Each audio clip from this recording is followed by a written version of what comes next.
My son was dying right in front of my eyes and no one seemed to notice but me. Then my 12-year-old grandson slipped me a crumpled note beneath the walnut dining table that read, "Grandpa, check the storage unit Dad rented, Unit 247. You need to see what is inside before Friday." I drove over to look and the scream left my throat the moment I laid eyes on what my son had kept hidden. Welcome back to Grandpa's Revenge, the place where family loyalty and the quiet strength of people who refuse to give up take center stage. If stories like this one move you, stay close and follow along so you never miss what we share next. Before we go any further, I want to ask you something simple. Drop one word in the comments that captures how you are feeling right now as this story unfolds. Just one word. I would love to read every single one. A quick note before we continue: some details in this story have been shaped for the purpose of telling it well, and any resemblance to specific real people or events is purely coincidental. What matters most is the truth at the heart of it. If you're hearing this right now, take a moment to steady yourself, because what I'm about to share is a nightmare no father should ever have to live through. My name is Gerald Callahan. I'm 70 years old and I spent 40 years hunting insurance fraud for a living. My entire career was built on looking people dead in the eye and knowing without a shadow of doubt when they were lying. I was certain I'd already seen the very worst humanity had to offer. I figured I'd left all that ugliness behind when I retired. I was wrong. The ugliest truth I'd ever encounter was sitting right there at my own son's dinner table. It was a Tuesday night in Portland, and the rain was hammering against the windows of my son Dean's house like it was trying to break in. The place was a sleek, modern showpiece, all glass and steel, tucked into the wealthy West Hills neighborhood. From the outside, it screamed success. Inside, the air was so heavy and cold it felt like a funeral home. I sat at the head of the walnut dining table. To my right was Serena, my daughter-in-law, looking flawless as ever. Her blonde hair was pinned back in a perfect bun, and she had on a cashmere blouse that cost more than my first car. She was slicing through a grilled salmon fillet, swirling red wine, chatting away about some upcoming charity gala. She looked like she'd stepped off a magazine page. To my left sat Dean, my son, the boy I'd raised on my own after his mother passed. The brilliant software engineer who had built a $50 million company out of a garage. But the man beside me that night was not the Dean I knew. He was hollowed out, a ghost wearing my son's face. Dean was 40 years old, but that night he could have passed for 80. His skin had gone the color of wet ash. His eyes, always so sharp, so alive, were sunken into his skull, ringed by deep purple shadows. No salmon on his plate, just a bowl of lukewarm broth sitting in front of him. His hand was shaking so hard the spoon kept rattling against the ceramic bowl. Click, click, click. That sound was the only thing cutting through the room besides Serena's voice. Then she snapped. "Oh, stop that, Dean." She dropped her fork. Her tone wasn't loud, it didn't need to be. It landed like a whip crack. "You're making a mess again." Dean flinched. Actually flinched the way a dog does when it's been hit too many times. "I'm sorry," he rasped. "My hand, I can't get it to stop." I pressed my fists hard against my thighs under the table. Every instinct I'd sharpened over 40 years was firing at once. Something was deeply, fundamentally wrong. 2 months ago, Dean was running marathons. Now he couldn't hold a spoon steady. Serena exhaled long, theatrical, exhausted. She snatched a napkin and reached across to wipe his mouth, shoving his head back as she did it. "Honestly, Dean, watching you struggle like this is just exhausting." She set the napkin down. "Dr. Halford told you have to try harder to concentrate. It's psychological. It's all in your head." That was as far as I let it go. I brought my palm down hard on the table. The wine glasses shook. "That's enough, Serena." My voice came out low and rough. "Look at him. He's wasting away. That man needs a hospital, not a lecture about concentration."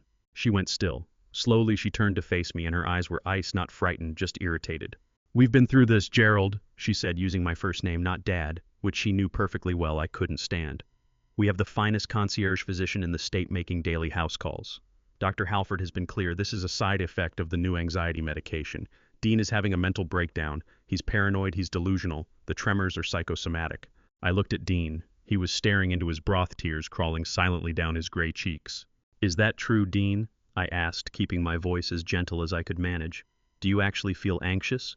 Dean opened his mouth, but Serena was already moving in. "Don't push him, Gerald. He had an episode this very morning. He didn't recognize me. He was screaming that people were stealing his money. The neighbors could hear him." She lifted her wine glass and took a slow sip, and I caught the suggestion of a smirk behind the crystal. I watched her throat as she swallowed. My gut twisted. I'd spent a career reading people like her. She was enjoying herself. She was feeding on his helplessness. At the far end of this table sat my grandson, Cooper. 12 years old, normally a live wire, always going on about video games or soccer. Tonight he hadn't made a sound, hadn't touched his food. He was wearing a zip-up jacket with the collar pulled high, the shadow falling across his face. His eyes kept moving, father, mother, me, and they were wide with something that looked like pure terror. The whole room felt like it was pressing down on us. I picked up my knife out of habit, but I had no appetite.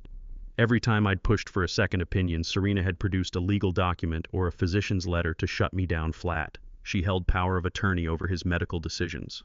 I was just the inconvenient old man standing in the corner. Then came a loud clatter. Dean had lost his grip on the spoon entirely. Broth splashed across the white tablecloth. "Oh, for God's sake!" Serena snapped, shoving back her chair. She glared at the spreading stain with open contempt. "That is Italian linen, Dean. Can you manage nothing properly anymore?" Dean was shaking so violently his wheelchair trembled beneath him. "I'm sorry," he gasped, chest heaving. "I'm so sorry, Serena." I was already getting to my feet, but Serena threw up a hand. "Sit down, Gerald. I'll deal with him. Cooper, go get the cleaning supplies. Now." Cooper lurched from his chair, but instead of heading to the kitchen, he knocked his own fork off the table. It clattered across the floor and disappeared beneath the heavy table. "Oops, sorry, Mom. I'll grab it." Serena turned back to blotting the stain, her focus locked on the linen. Cooper went under the table after the fork. A moment later, I felt a small, cold hand close around my knee. I didn't move. Cooper was down there, shifting around near my legs. Then I felt it, a tight little ball of paper being pressed firmly into my palm. He squeezed my hand once hard and urgent. Then he crawled out the other side, holding up the fork. "Got it," he said, and his voice had a faint tremor in it. I kept my fist closed around the paper. My heartbeat picked up hard against my ribs. I glanced at Cooper. He was back in his seat, eyes on his plate, but he gave me the smallest, barely there nod. "I need to use the restroom," I said, holding my voice even. Serena didn't look up. She was already refilling her wine glass, her husband still whispering apologies she wasn't listening to. "Just be quick, Gerald," she said. "We need to clear the table soon." I walked down the hallway, each step feeling like I was moving through water. I stepped into the guest bathroom, locked the door, and turned the faucet on full to cover any sound.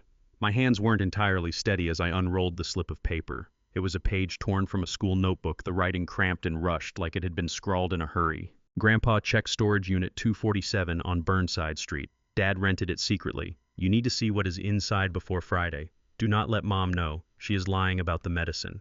I stood there staring at those words. Before Friday. Tonight was Wednesday. Friday was the court date for Dean's competency hearing.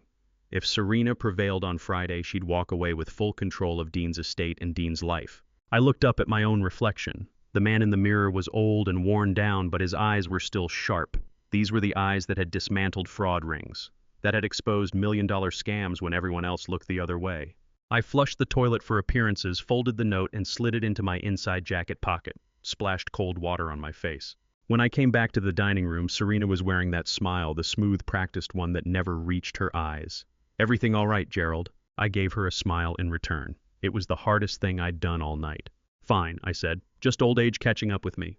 I settled back into my chair and looked at Dean slumped in his wheelchair, barely holding on. Then I looked at Serena, scrolling her phone like her husband wasn't disappearing right beside her. "You have no idea what is coming for you," I thought. I finished my dinner without another word, quietly turning over every step of what I needed to do. The moment I could leave without setting off any alarm bells, I was heading to Burnside Street. I had to see what was inside Unit 247, and deep in my gut, I already knew that whatever was waiting in there was going to blow this family wide open. Outside, the rain was sheeting down hard now, smearing the streetlights into long, broken streaks of white.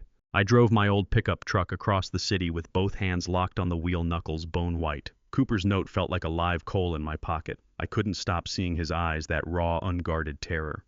A 12-year-old shouldn't carry fear like that. A 12-year-old should be stressing over math quizzes and soccer tryouts, not smuggling secret messages to his grandfather to keep his father alive. I pulled up to the gate of the Burnside Street self-storage facility. A bleak place, a concrete wasteland of abandoned belongings wedged against the edge of the industrial district. The security gate was eaten with rust, and the keypad looked like it hadn't been wiped down since the 90s. I cranked my window down, and the cold rain immediately drenched my sleeve. I punched in the code Cooper had scrawled on the back of the note. "Access denied." The red light blinked at me like it was enjoying itself. I tried a second time, slowing down one digit at a time. "Access denied." A cold, hard knot of panic began pressing up through my chest. Was I already too late? Had Serena figured it out and reset the code? Then something surfaced from memory, a habit of Dean's. Whenever he set a password on anything that mattered, he always used the date his mother died. His way of keeping her close, he'd told me once. I shut my eyes for a moment, drew a slow breath, and typed it in. The gate groaned and shuddered open. I drove through with my heart slamming against my ribs like something caged. Unit 247 sat at the very end of a long, dark corridor of identical metal doors.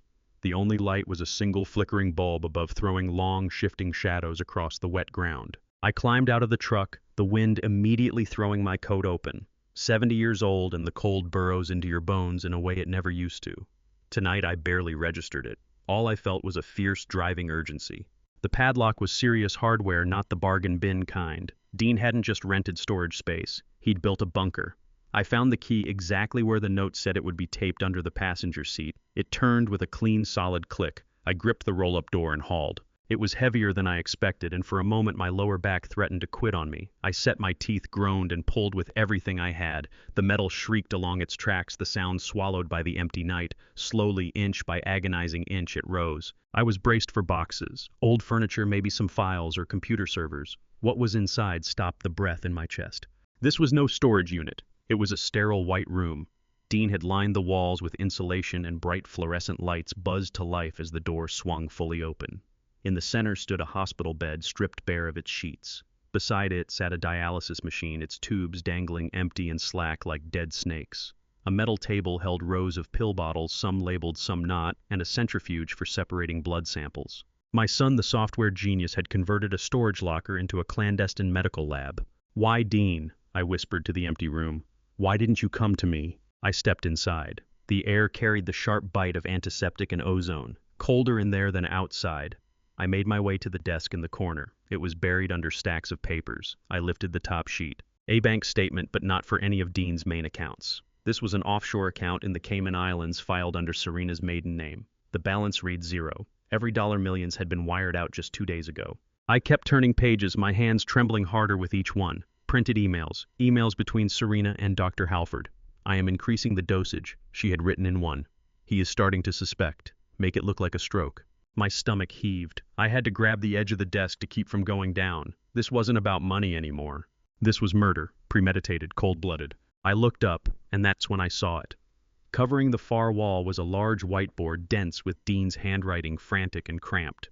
At first it looked like the work of a disturbed mind, arrows branching between names, dates, chemical formulas. But as I stepped closer, the shape revealed itself. It was a timeline of his own deterioration. Week 1, nausea and dizziness. Serena starts making my protein shakes. Week 2, tremors begin. Dr. Halford prescribes benzodiazepines. Symptoms worsen. Week 3, memory loss. Serena takes over finances. And right in the center of the board, written in red marker, pressed so hard the tip had snapped, was the line that broke me open. "My wife is poisoning me slowly. She thinks I do not know, but I am dying anyway." The sound that came out of me was half sob, half scream, raw and animal, the kind of noise you don't know you're capable of until grief and rage collide inside you at the same moment. My son, my brilliant, gentle, kind-hearted son, had been fighting for his life alone in this freezing metal box, piecing together the evidence of his own murder while his body gave out beneath him. He had been battling to survive while I sat across the dinner table making polite conversation with the woman who was killing him. I turned to gather everything, sweeping the papers and bottles toward my bag, when a flash of lightning lit up the doorway. A shadow fell across the floor. I went still. I wasn't alone. Heavy boots crunched on wet pavement behind me. I spun around, clutching the papers against my chest. Standing in the doorway, cut out against the storm, was a figure in a security guard uniform. He wasn't holding a flashlight. He was holding a baton, tapping it slowly and deliberately against his leg. "You're not supposed to be here, Mr. Callahan." The voice was low and deliberate. "Mrs. Callahan said you might come snooping." "Run." The instinct fired instantly. 70 years old, but I'd spent my whole career chasing down bad actors. I scanned the room in a single sweep. No rear exit. The only way out was through him. My eyes landed on the fire extinguisher mounted on the wall beside me, heavy and red, my one shot. The guard stepped into the light, and I recognized his face. Not a stranger, the bouncer from the club Serena used to frequent years back. She'd brought in her own muscle to protect her secrets. He smiled, showing a row of yellow teeth.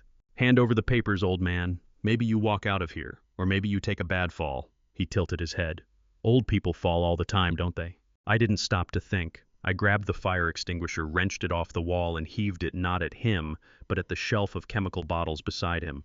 Glass exploded. Fumes billowed out. The guard lurched back, throwing an arm across his face. That split second was all I needed. I ran. Led with my shoulder, caught him hard on the way past, knocked him sideways. I burst out into the rain, my lungs on fire, my legs screaming at me with every stride. I didn't look back. I threw myself into the truck, hit the locks, and drove the key home. The engine turned over just as the guard's fist cracked against my window. I floored it. The tires spun, shrieked, bit into the asphalt, and grabbed. I tore away from Unit 247 gate, left open, lights still on, the truth left exposed to the storm behind me. I had the papers, I had the diary. But when I checked the rearview mirror, headlights bloomed in the darkness behind me. They were following.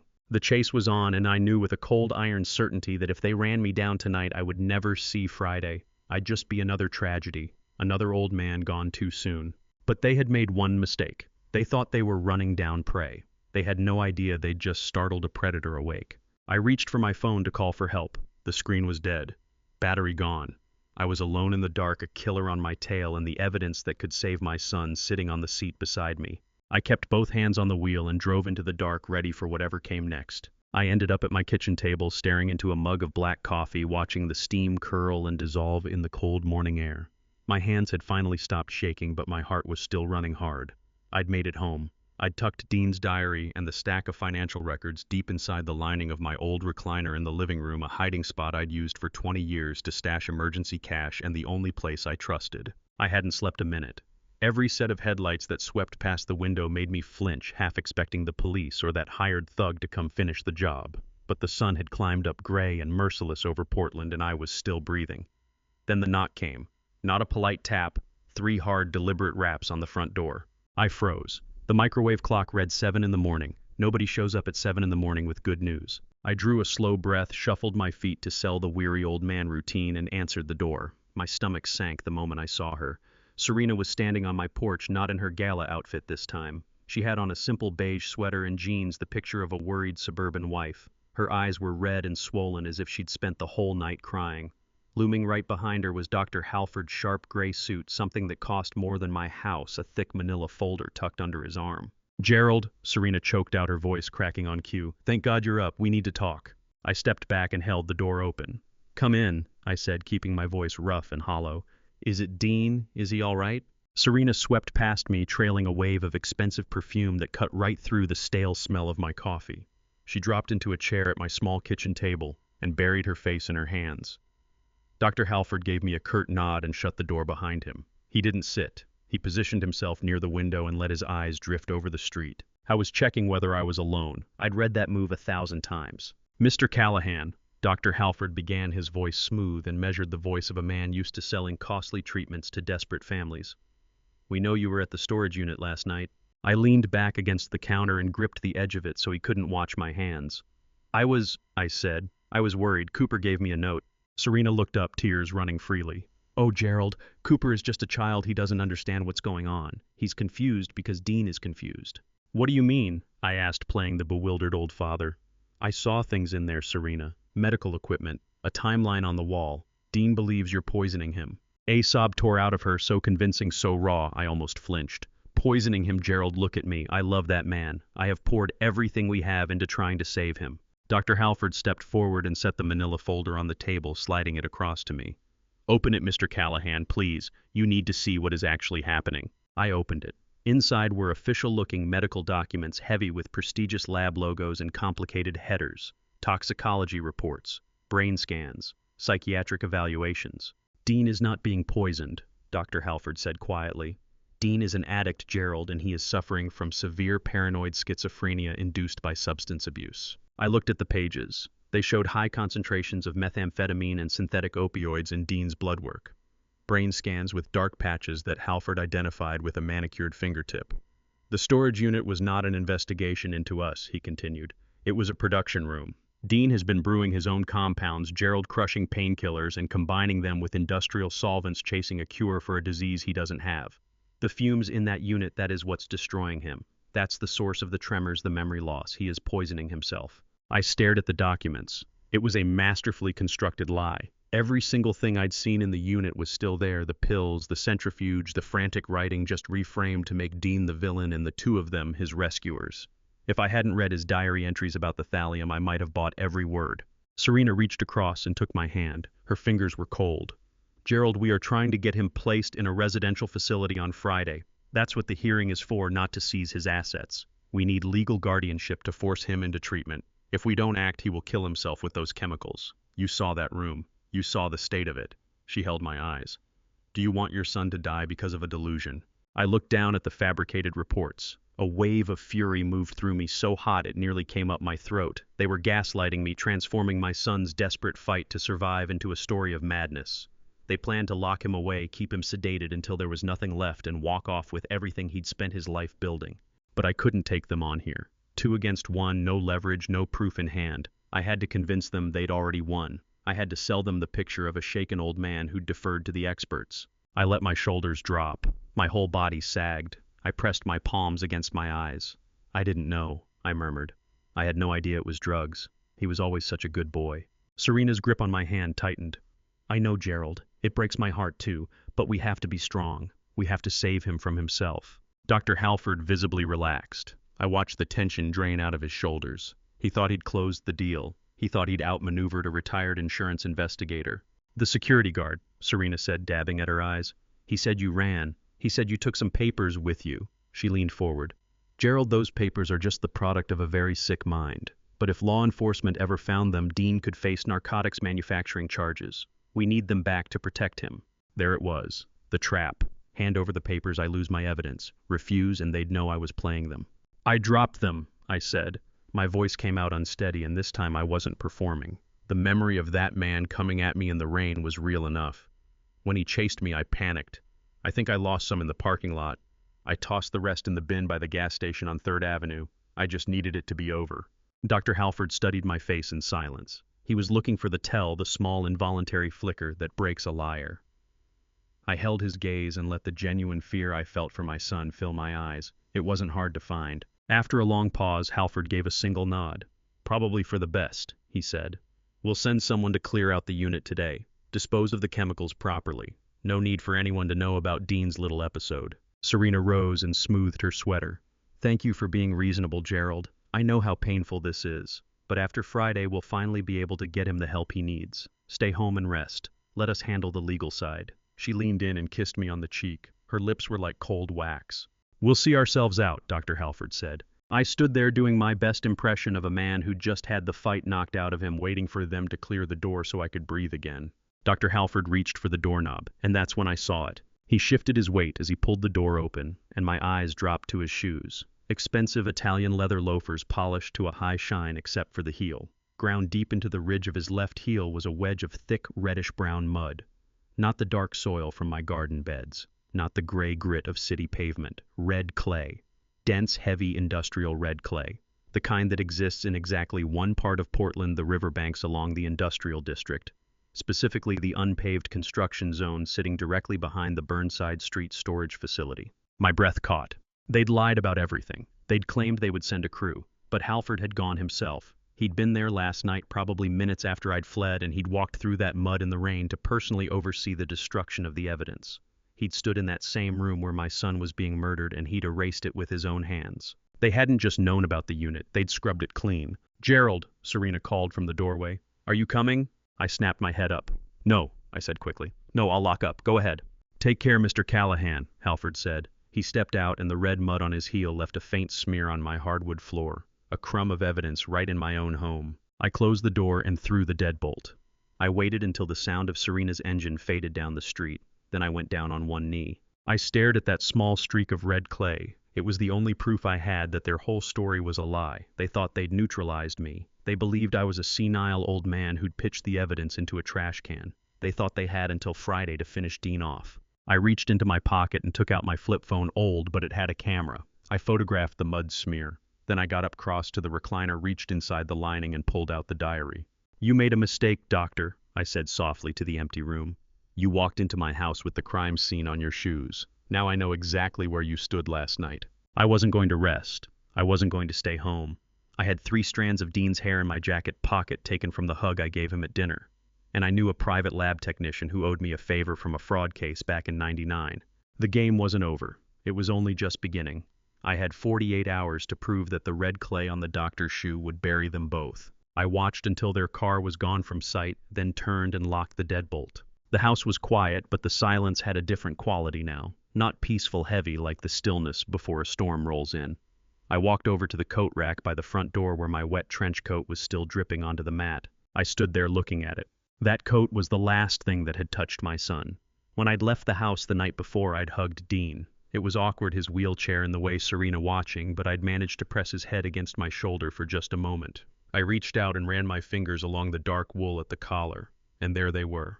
Caught in the rough weave, 3 long strands of hair. Dean's hair. It used to be thick and dark brown, just like mine was at his age. Now these strands looked thin and brittle, barely a shade above gray. I eased them free with trembling fingers. They were so weightless they nearly drifted away in the draft from the hallway. I laid them carefully into a small Ziploc bag I used for my heart medication. That was it. That was the only piece of Dean that Serena and Dr. Halford couldn't touch or destroy. I had no time to waste. If Halford had cleared out that storage unit the night before, he'd be moving fast to bury every other loose end. I grabbed my keys and slipped out the back door. I didn't take the truck, they knew my plates. Instead, I walked 3 blocks into the biting wind to the nearest bus stop. I sat on the cold metal bench hat pulled low, watching every vehicle that went by. I felt like a fugitive in my own city. The bus took me downtown to a nondescript brick building near the university. Rudy Crane's private pathology lab. Rudy was a man who owed me his entire career. 20 years back, he'd been accused of falsifying evidence in a major insurance case. I was the investigator who proved he'd been set up. He'd told me at the time, "Gerald, if you ever need anything at all, you just say the word." I was counting on him still meaning it. I walked in. The smell of formaldehyde and rubbing alcohol hit me the instant the door opened, dragging up memories of 100 crime scenes. Rudy was hunched over a microscope, his white hair wild and unkempt. He looked up when the entry chime sounded, and his eyes went wide behind thick glasses. "Gerald Callahan," he said, his voice roughened from years of cigarettes. "Haven't laid eyes on you since my retirement party. You look terrible, my friend." "I don't have time to catch up, Rudy," I said, setting the Ziploc bag on the counter. "I need a full toxicology screen on this hair sample. Right now. Off the books." Rudy looked at the bag. Then he looked at my face. He saw exactly what was in my eyes. He didn't ask a single question. He just picked up the bag and nodded. "Give me an hour," he said, and turned back to his equipment. I lowered myself into a plastic chair in the waiting area. It dug into my back. An hour. An hour is an eternity when your son's life is slipping away by the minute. I fished out my flip phone to check the time. That's when it buzzed. Blocked number. I opened the message. My blood went cold. "Old man, stop digging or you will lose the grandson too." I sat staring at the screen, the letters swimming. Cooper. They were threatening Cooper. They knew I hadn't gone home. They knew I was still in this fight. How? I scanned the empty waiting room, a spider crawl of paranoia moving up my back. A camera. Had they gotten to Rudy number? Rudy was solid. It had to be my phone. They were tracking it. I stood up, crossed to the trash can in the corner, and looked at the phone one last time at the photo of Dean and Cooper I kept as my wallpaper. Then I dropped it in the bin. I couldn't lead them here. I couldn't put Rudy at risk. I paced the small room, my thoughts running hard. If they laid a hand on Cooper, I would forget every rule I'd ever lived by. I would forget the law. I would forget due process. I would tear them apart with my bare hands. That thought frightened me. I had always been a man who trusted the system, but the system was being weaponized to kill my son. The lab door opened and Rudy came out. He was holding a single sheet of paper and his face had gone pale. He took off his glasses and pressed his fingers against his eyes. "Gerald," he said quietly, "whose hair is this?" "My son's," I whispered. "Dean's." Rudy let out a long, slow breath. He walked over and handed me the page. "I ran the standard drug screen first," he said. "Negative for meth, negative for opioids, negative for every single substance Dr. Halford claimed. But then I looked at the hair shaft itself. It's degraded, Gerald, severely. So I ran a heavy metal panel." He pointed to a line on the chart marked in red. "Thallium," Rudy said. "The levels are off the charts. It's a slow-acting poison, tasteless, odorless, completely water-soluble. The KGB had a fondness for it. It causes hair loss, nerve damage, tremors, muscle deterioration, and eventually total organ failure. It mimics a dozen other conditions, which makes it the ideal weapon for someone who wants to play doctor and stay invisible." I looked at the number on the page. The concentration was lethal. "How long?" My voice barely made a sound. "Based on the growth segments," Rudy said, tapping the chart. "He's been ingesting this for at least 3 months, but there's a sharp spike in the final week." He met my eyes. "Gerald, they're increasing the dose. If he keeps receiving whatever they're giving him, his kidneys will go first, then his heart. He won't last another week." I clenched the paper in my fist until it crumpled. Thallium, rat poison. They were feeding my son rat poison and telling the world he was a drug addict. The sheer cold-bloodedness of it left me breathless. Can you prove it? I asked. Can this hold up in a courtroom? Rudy nodded, his expression grim. This is definitive, Gerald, but you need to find the delivery method. Find how they're getting it into him. Bring me the vessel, and I can match the chemical signature to what's in this hair. I folded the page and slid it into my pocket. I already knew the vessel. I remembered the protein shakes Serena prepared for Dean every morning, the ones she insisted were for his strength, that she blended herself in the kitchen while humming opera. Thank you, Rudy, I said, heading for the door. Gerald, he stopped me. Be careful. People who choose thallium, they're patient and they're cold. They don't slip up. I stepped back out into the gray afternoon. I didn't feel the cold anymore. There was a fire burning steadily in my chest. I had the proof I needed. Now I just had to stay alive long enough to use it.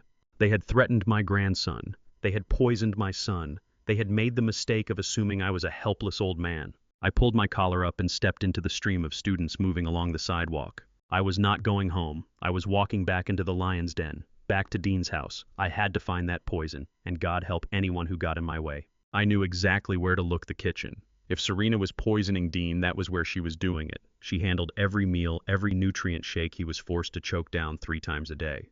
I stood on the sidewalk a block from the house watching the driveway. Serena's car was gone. Dr. Halford's car was gone. The house sat dark except for the faint blue glow of the television in the living room, where Dean was probably slumped in his wheelchair staring at nothing. Cooper wouldn't be back from school until 400. This was my window. I moved along the side of the house, staying in the shadow of the tall hedges I had planted with my own hands 10 years ago. I felt like an intruder in the home I had paid for. I still had my spare key, the one Serena had forgotten to reclaim when she started changing the locks on the main doors. It fit the side entrance, the laundry room door. I slid it into the lock and held my breath, praying she hadn't changed this one too. It turned.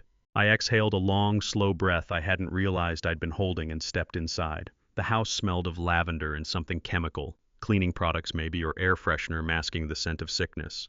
I moved quietly through the laundry room and into the kitchen. It was spotless. Marble countertops, gleaming stainless steel appliances catching the light from the recessed fixtures overhead. It looked like a showroom, not a family kitchen. I headed straight to the pantry. Rows of organic protein powders, vitamin supplements, and herbal teas crowded the shelves. I began opening them one by one. I checked the seals. I checked the powder inside each one. Everything appeared normal. Frustration rose in my chest. Where was she keeping it? Thallium has no taste, no smell. She could fold it into anything. I moved to the spice rack. Nothing. I checked the refrigerator. Nothing but almond milk and kale. And then I saw it. On the top shelf of the pantry, shoved all the way to the back behind a large tub of protein powder, sat a small, unmarked glass jar. Inside was a fine white crystalline powder. It could have passed for sugar or salt. I reached for it. My fingers had just grazed the cool glass when I heard the front door swing open. Laughter. A woman's laughter. Serena's laughter. Then a man's voice, deep, unhurried. I went rigid. My heart slammed against my ribs so hard I was certain they'd hear it. They were not supposed to be here. It was 2 o'clock in the afternoon. Serena was meant to be at her charity luncheon. Dr. Halford was meant to be at his clinic. I can't wait any longer, Serena said, her voice low and breathless. Right here, the man asked. Right here. Dean is out cold. I gave him a double dose of the sedative. He won't wake up until tomorrow. Footsteps. The click of heels on the hardwood floor heading toward the kitchen. I panicked. There was no way out. The back door was too far. The only place to hide was the narrow utility closet beside the refrigerator. I slipped inside and pulled the door shut just as they came into the room. Through the slats I could see them clearly. Serena was pressed against the kitchen island, and Dr. Halford was kissing her neck, his hands at her waist, her fingers moving through his hair. A wave of nausea rolled through me. My son was upstairs dying in a drug-induced coma, and his wife was down here with the man who was supposed to be saving his life. Halford pulled back slightly. Are you sure he's out? He asked, glancing up at the ceiling. Serena laughed again, a cold, cutting sound. I told you, he's a vegetable. By Friday he'll be legally incompetent, and by next week, well, nature will take its course. I pressed my hand over my mouth to keep from making a sound. Did you get the papers from the old man? Halford asked, working the buttons of his shirt. Serena smirked. Oh, please. Gerald is a senile fool. He actually swallowed your whole story about the drugs. He was so relieved to think Dean is just an addict. I threw the evidence away himself. We're in the clear. Halford chuckled. Good, because once the judge signs that conservatorship order on Friday, we pull the plug. Literally, we move him to the hospice wing, we stop the dialysis, and we let the kidney failure do the rest. It will look like a tragic natural death. And then the $50 million is yours.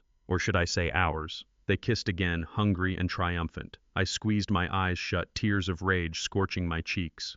They had laid it all out. The poisoning was stage 1. The legal theft was stage 2. The murder was the finale, and they were celebrating it right here in my son's kitchen. We should go upstairs, Serena whispered. The bed is more comfortable. No, Halford said. Right here on the counter. It feels more victorious. I had no choice but to listen. I had to stand there and absorb every sound of their betrayal, the sounds of them defiling my son's home while I crouched in a closet gripping a jar of white powder. I prayed would be the evidence that put them both behind bars. Minutes stretched like hours. Finally it stopped. They straightened themselves up, laughing quietly. I have to get back to the clinic, Halford said. I've got a meeting with the ethics board. Irony really is dead, isn't it? Serena giggled. Call me later. I need to go give Dean his afternoon shake, keep the levels where they need to be. She crossed to the pantry. My heart stopped. I was standing right next to it. If she glanced down, if she noticed the jar I had moved, I heard the clink of glass. She was already making the shake. The whir of the blender filled the kitchen. Here's to your health, darling, she whispered to the empty air. Then silence. The front door opened and closed. I waited. 1 minute, 2, 5. I pushed the closet door open and stumbled out. My legs were shaking so badly I could barely hold myself upright. I grabbed the small jar from the back of the pantry. Fingerprints didn't matter anymore. I shoved it into my coat pocket. I walked into the living room. Dean was there in his wheelchair turned toward the window. His head had fallen to one side, his mouth slightly open. Drool had soaked into his shirt collar. Dean, I whispered. He didn't stir. His skin was cold. I'm sorry, I choked out. I'm so sorry I let this get this far. But I promise you, son, I swear it on your mother's grave, Friday is not going to be their victory. It is going to be their judgment day. I kissed his forehead and ran. Out the back door into the cold afternoon air, clutching that jar of poison like it was a holy relic. I had the evidence, I had the motive, and now I had their deadline. Friday. 48 hours to stop a murder that was already underway, and I was going to need help. Serious help. I drove that glass jar deeper into my coat pocket. My hand was trembling so hard I could feel the cold surface vibrating against my hip. I had what I came for. Now I just had to get out of this house alive. The front was blocked by their car. The back was too far. The only exit was the side entrance through the laundry room, which meant passing the kitchen again. I could still hear the faint hum of the refrigerator. The silence pressing down on the house was suffocating. I took a step. A floorboard shrieked beneath my foot, a sharp cracking sound that rang through the quiet hallway like a gunshot. I froze. Who's there? Serena's voice cut through the air. Not afraid, clipped and commanding. I said nothing. I backed slowly toward the shadows of the dining room, but then came footsteps. Fast, certain footsteps. I turned to run, and my foot caught the edge of a small decorative table in the hallway. A tall ceramic vase Serena loved wobbled and toppled. I lunged for it, but my reflexes were a half-second too slow. It hit the hardwood and exploded with a crash that sounded like a thunderclap. Well, well, well. I looked up. Serena stood at the far end of the hallway, leaning in the doorframe with her arms folded and a smug smile on her lips. She didn't look startled. She looked like she'd been expecting me. I wondered when you'd show up, Gerald, she said. You always were predictable. That hero complex never really goes away, does it? I straightened up and brushed the glass from my coat. I met her eyes and held them, pouring every last scrap of authority I had into that stare. It's over, Serena. I know about the thallium. I have the sample. I heard you in Halford. You are going to prison for a very long time. Serena laughed, a dry, hollow sound with no warmth in it. Prison? You think anyone is actually going to believe you? You are a 70-year-old man with a history of heart problems and lately signs of dementia. Or at least that's what your medical records will say once Dr. Halford updates them tonight. She took a step toward me, eyes bright with malice. You broke into my house, Gerald. You frightened me. I was just a defenseless woman alone in her home when her deranged father-in-law forced his way in.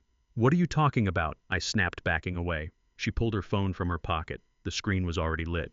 I called the police 5 minutes ago, Gerald, the moment the silent alarm on the back door tripped. Did you honestly think I wouldn't secure the perimeter knowing you were out there? I knew you'd come back. You're like a dog with a bone. Sirens. I could hear them in the distance, drawing closer, growing louder. You are sick, I spat. You are killing your husband for money. I am putting him out of his misery, Serena said, her voice dropping to something cold and flat. And I am taking what I have earned. I endured his obsession with work for 10 years. I smiled through his tedious dinner parties. I played the devoted, beautiful wife. Now it's my turn to be happy. She paused. And you're just a sad old man who has lost his mind. The sirens were deafening. Blue and red lights strobed through the front windows, splashing the walls in wild, frantic bursts of color. Tires screamed in the driveway. Car doors slammed. Police. Open up! Serena transformed instantly. Her shoulders dropped. She raked her fingers through her hair. She tore the top button from her blouse. She pressed her eyes shut and forced out a sob that sounded terrifyingly convincing. Help me! Please help me! He's crazy! The front door burst open. 2 uniformed officers rushed in with guns drawn. Drop it! Drop the weapon! I raised my empty hands. I am not armed. I am his father. She is lying. She is poisoning him. Get on the ground, now! The younger of the 2 officers, a kid with a buzz cut, seized my arm and wrenched it up behind my back. Pain tore through my shoulder. I went down hard, both knees cracking against the floor. Please, Serena wailed, thrusting a trembling finger at me. He broke in. He has been following me everywhere. He cornered me in the kitchen. He tried to touch me. The accusation hung in the air like smoke. I choked on it. That is a lie. That is a filthy lie. Check her pockets. Check the kitchen. The poison is in the pantry. Shut up, the officer barked, grinding my face into the floor. He has been ranting about conspiracies for weeks, Serena sobbed, pressing herself against the other officer's shoulder. He thinks the government is after him. He thinks I'm some kind of spy. I told him to stay away, but he broke in anyway. Look at the vase. He threw it at me. I strained against the handcuffs, feeling the metal cut into my wrists. Officer, listen to me carefully. My son is upstairs in a coma. She and her lover, Dr. Halford, are killing him with thallium. I have evidence in my pocket. There is a jar. The officer patted me down. He pulled the glass jar of white powder from my coat. What is this? He asked, holding it up to the light. That's it, I said. That is the poison. Test it. Please just test it. Serena gasped. Oh my God, he brought drugs. He is trying to frame me. He told me he would plant something in the house if I didn't give him money. The officer looked at me with open contempt and shook his head. Breaking and entering. Assault. Possession of a controlled substance. You've had quite a busy day, Grandpa. They hauled me to my feet. My legs felt like concrete. I looked at Serena. She was watching me from behind her hands, but her eyes were completely dry. And she winked. A tiny, almost invisible wink. You will not get away with this, I shouted as they dragged me toward the door. No one knows, Serena called after me, her voice cracking with counterfeit sorrow. I am so sorry, Gerald. We will get you help, I promise. The night air struck my face when they pushed me outside, but it brought no relief. They bundled me into the back of the cruiser. The seat was cold, hard plastic. I could see my neighbors on their porches watching in silence. I could read the verdict in their faces. There goes Gerald, losing his mind, turning on his own family. I pressed my forehead to the metal grate between me and the officers. A tear slid down my face, not from fear, but from pure grinding frustration. They had taken my phone. They had taken the jar. They had taken my freedom. But they had not checked my other pocket, the small inside pocket of my jacket. The Ziploc bag with Dean's hair was still there, and Rudy already had the first sample. I watched Dean's house shrink and vanish as the patrol car turned the corner. I was going to jail, but I was not beaten. Serena had made one serious miscalculation. She thought humiliating me would stop me. She thought caging me would break me. She did not understand that she had just placed me exactly where I needed to be inside the system where I was entitled to one phone call. And I knew precisely who to call. Not a lawyer, not a friend. The one person who despised Serena almost as much as I did. I shut my eyes and let the sirens wail around me. Let them think I'm a madman. Let them think I'm dangerous. Because when I walked out of there, I would be. The heavy steel door sliding shut was the loneliest sound I had ever heard in my life. It rang through the concrete walls of the holding cell, vibrating in my chest, sealing me inside a box of gray despair. I lowered myself onto the thin metal bench bolted to the wall, and the cold punched through my trousers instantly. The air reeked of stale sweat, industrial bleach, and the hopelessness of 1,000 men who had sat in this same spot before me. But none of them had a son dying in a multi-million-dollar mansion 10 miles away. None of them had a 12-year-old grandson sleeping under the same roof as a killer. I buried my face in my hands, and for the first time in 40 years I felt genuinely powerless. I was Gerald Callahan. I was the man who could spot a liar from across a crowded room. I was the man who had unraveled million-dollar fraud schemes armed with nothing but a notepad and a hunch. And now I was inmate number 492, a senile old man arrested for assaulting his grieving daughter-in-law. The hours dissolved into each other. I had no watch. They had taken my belt, my shoelaces, my dignity. The only way I could measure time was by the changing of the guards and the tray of cold, unidentifiable food that appeared through the slot in the door. I didn't touch it. I couldn't. Every time I shut my eyes, I saw Dean, his head lolling to one side, the drool on his chin, the trust in his eyes the last time he had truly looked at me before the poison stole his mind. And I saw Serena winking at me as the officers pushed me into the car. That wink lived inside my skull. It was the victory flag of a psychopath. Sometime deep in the night, or perhaps it was early morning, a woman in a white coat arrived. She was young with tired eyes and a clipboard. She introduced herself as the court-appointed psychiatrist and spoke to me with slow, deliberate enunciation as if I were a child or a simpleton. "Mr. Callahan, do you know where you are? Do you know why you were brought in?" I tried to explain. I sat up straight, used my most measured professional voice. I laid out the thallium. I laid out the falsified medical records. I described the affair between Serena and Dr. Halford. I presented the facts in sequence as clearly and calmly as I would to a jury. She listened. She nodded. She scribbled. But when I finished, she did not look outraged. She looked at me with pity. She tapped her pen against the clipboard and asked the one question that dismantled everything. "Mr. Callahan, have you been forgetting things recently? Have you felt that people might be watching you or following you?" That was when I understood. She had already read Serena's statement. She had already read Dr. Halford's fabricated report diagnosing me with dementia. My careful logic sounded like delusion to her. My urgency sounded like mania. When she left, she did not mention calling the district attorney. She just instructed the guard to put me on suicide watch. I lay back on the hard bunk and stared up at the ceiling. The despair had weight to it, something physical pressing down on my chest, squeezing the air out. Tomorrow was Friday. Friday was the hearing. Friday was the day Serena would legally become Dean's executioner. Once she secured that conservatorship, she could lawfully end his treatment. She could pull the plug and I would be rotting in this cell while they buried my son and carved up his fortune. And Cooper, my God, Cooper, what would become of him? He was the only witness left. If he tried to speak up, would he be next in line for a special protein shake? The thought turned my stomach. I curled toward the concrete wall, fighting down the bile clawing at my throat. I had failed them both. I had been outmaneuvered by a woman who approached murder like a business transaction. "You're being too loud, old man." The voice drifted down from the top bunk. I had forgotten there was a cellmate. In holding, they usually keep you moving, but the jail was packed to the walls tonight. The man above me had been nothing but a silent shape under a blanket when I arrived. I turned my head. A pair of legs dropped over the edge, followed by a broad torso. He landed on the concrete floor without a sound despite his bulk. He was older, somewhere near my age, but harder, worn down differently. His face was a map of scars and deep lines cut by a brutal life. Graybeard tattoos faded into the loose skin of his forearms. He had the look of a man who had made his peace with the world, abandoning him long ago. "I'm sorry," I whispered. "I didn't mean to keep you up." He moved to the bars and leaned against them, gaze drifting into the empty corridor. I didn't look at me, just stared out at nothing. "You were muttering in your sleep," he said, his voice like gravel grinding together, "going on about poison, about a boy named Dean. You sound like a man who's running out of time." I sat up and scrubbed my face with both hands. I said. "My son is dying and I'm locked in here while his wife finishes the job."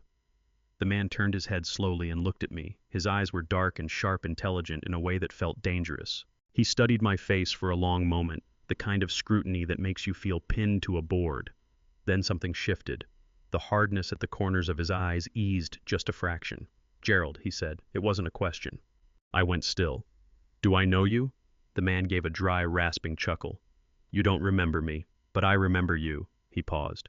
20 years ago, the warehouse fire on 3rd Avenue. I reached back through the years. The 3rd Avenue fire, a massive arson case, the owner charged with torching his own textile factory for the insurance payout. The police had been ready to prosecute. The insurance company was set to deny everything. But I had investigated. I'd spent 3 days crawling through blackened wreckage, breathing in ash and soot until I found what I was looking for. "The faulty wiring," I said, the memory surfacing. "It wasn't arson. It was a short circuit in the old breaker box. Rats had chewed through the insulation." The man nodded slowly. "That's right. Everyone had already decided I did it. Everyone figured I was some crook who needed fast money. But you stood up at that deposition and told them the truth. You kept me out of prison for 10 years. You saved my name." He straightened. "I'm Briggs. Hector Briggs." I looked at him. I remembered the case, but the man standing in front of me bore little resemblance to the factory owner from back then. Time and hard luck had reshaped him into someone else entirely. "I lost the business anyway a few years later," Briggs said with a shrug that carried no self-pity. "Bad economy. Poor choices. That's how I ended up here. But I never forgot that you didn't look at me like a criminal. You looked at the evidence." He drifted to the back of the cell where the shadows were thickest.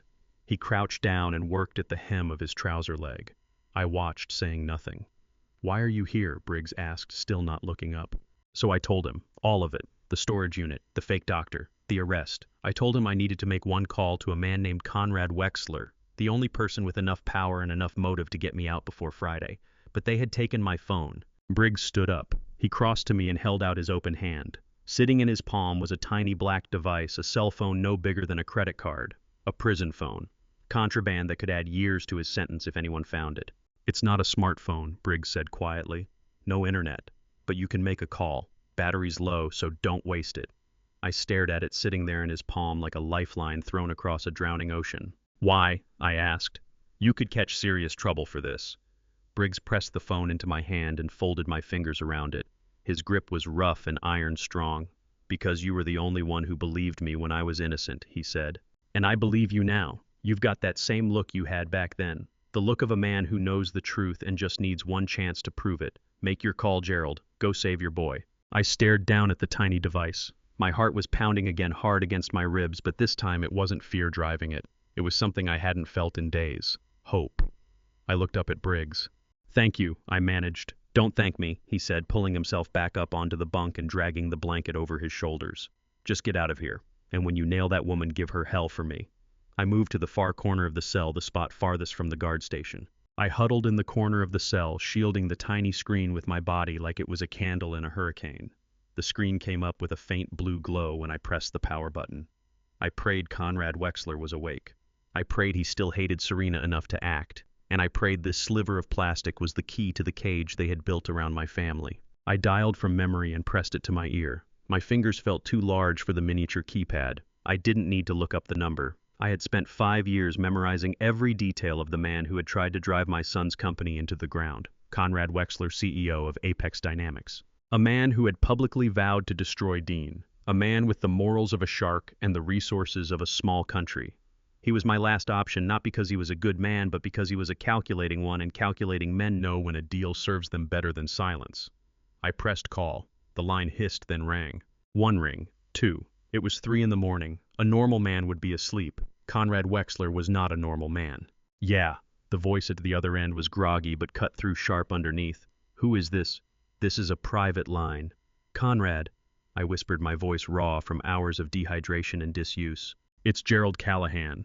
A pause. A long, loaded silence. Then a short, cruel laugh. "Gerald Callahan, Father of the Year. I heard you got arrested for going after your daughter-in-law." "It's all over the news." "Gerald, what exactly are you doing calling me? Looking for a job mopping my floors now that your family's washed their hands of you?" I didn't rise to it. I didn't have the time. I tightened my grip on the phone until the edge pressed into my palm. "I'm not calling for a job, Conrad. I'm calling to make a deal. And if you hang up right now, you are going to spend the rest of your life in a federal prison cell exactly like the one I'm sitting in." The laughter cut off. "What are you talking about, old man? You're delusional." "The police report said so, dementia." I pulled in a slow breath. This was the moment. The bluff of a lifetime. I had to sell every word of it.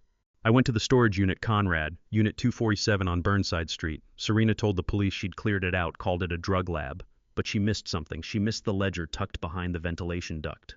And do you know what I found in that ledger?" I let the silence stretch, let his own guilt pour into the gap. "I found your name, Conrad.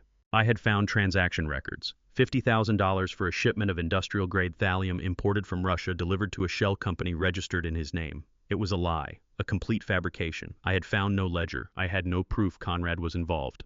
But I knew Conrad Wexler. He was a man who cut corners. He dealt in gray markets and looked the other way when it suited him. And even if he hadn't sold the poison to Serena directly, he had almost certainly sold her something else along the way. Or maybe he simply carried enough dirty secrets that the mere suggestion of an FBI investigation would rattle him to his core. "You're lying," Conrad hissed. But the arrogance had drained right out of his voice. It was tight now, coiled with anxiety. "Am I?" I kept my tone calm, measured, lethal. "I have the documents, Conrad, or rather my partner on the outside does. If I'm not released within the next 2 hours, those papers go directly to the district attorney and to every major press outlet. Think about what that headline looks like. Tech CEO arrested for conspiring to murder rival. Your stock craters before the opening bell. Your board cuts you loose. Everything you've built gone." There was silence on the line. I could hear him breathing. I could hear the calculation running behind that silence, the rapid weighing of risk. He didn't know what I actually had. He couldn't afford to call my bluff. In his world, the story was the reality, and I was threatening to write a very ugly one. "What do you want?" he said at last. His voice had gone flat defeat tucked into every syllable. "I want out," I said. "I want your lawyer, not the corporate one, the cleaner, the one you bring in when you need a DUI buried or a problem to disappear. Send him to Central Precinct. Tell him to spring me on a technicality. Tell him to post bail. I don't care what lever he pulls, just get me out of this cell." "And the documents?" Conrad asked. "You get me out, the documents stay buried." I lied through my teeth. "Fine," he snapped. "Give me 20 minutes. But if you ever come near me again, Gerald, I will handle you myself." He hung up. The line went dead. I lowered the phone. My hand was shaking badly now that the adrenaline had begun to drain away. I sagged back against the cold concrete wall. I had done it. I had stared the devil straight in the eye and made him blink first. Hector Briggs was watching me from his bunk. He didn't say a word. He gave me one slow, deliberate nod, the nod of a man who recognized what desperation looked like and understood that I had just wagered everything on a hand of nothing. I passed the phone back to him. "Thank you," I said quietly. "Keep it," Briggs said, rolling back towards the wall. "You might need it before this is done." I waited. The minutes crawled past like hours. I paced the cell 3 steps to the wall, 3 steps back. Had Conrad called his lawyer, or had he called the police to report a contraband phone? Was I about to walk free, or was I about to be thrown into solitary? My mind churned through every scenario, each one darker than the one before. Then I heard it, the tap of expensive leather shoes on concrete. Nothing like the heavy thud of guard boots. This was the sound of a different kind of authority. The steel door dragged open with a screech. A guard stood in the frame, looking annoyed and vaguely bewildered. Behind him stood a man in a charcoal suit that looked like it was tailored in Milan. He carried a briefcase and surveyed the cell with an expression of practiced boredom and faint contempt.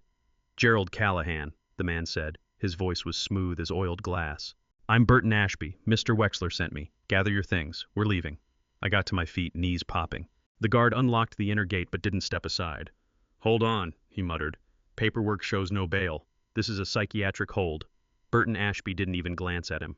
He reached into his briefcase and produced a document bearing a judge's official seal. He held it up with the ease of a man who had done this many times before. "Habeas corpus," Ashby said almost lazily.